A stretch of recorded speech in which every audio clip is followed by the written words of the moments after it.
Today I'm making a do-it-yourself ukulele kit. Looks like I've got all the parts I need here. The next step is to take these dowels and glue them into the body. Make sure I got a good layer of glue. Then I'll slather plenty of glue on the neck here so the whole surface is covered.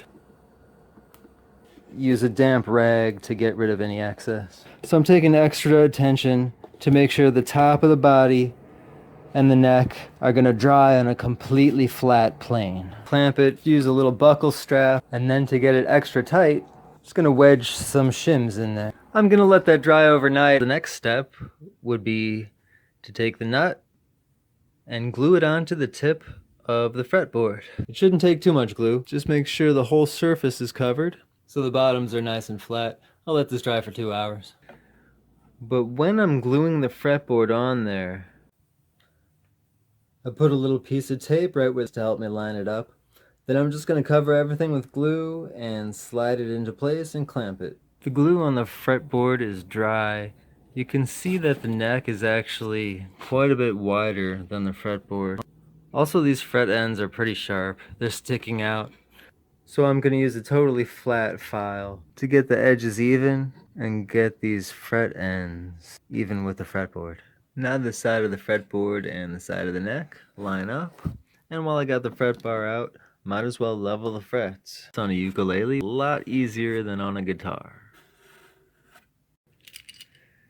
The ukulele came with these generic tuners. They look like they're pretty decent, but since I'm taking all the time to get this ukulele playing perfect, I decided to go for the gusto.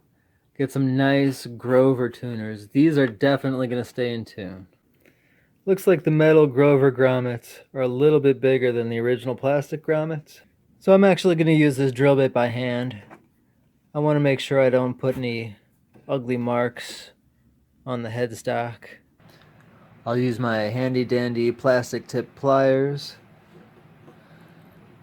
to squeeze it into place. To make sure I get the tuners nice and straight, I'll line them up with a ruler like this. That looks like a good installation job to me. The next thing I have to do is mark where to put the bridge. Because it's a 15-inch scale guitar, so I measure another 7.5 inches from the 12th fret, and that's exactly where the bridge is supposed to go.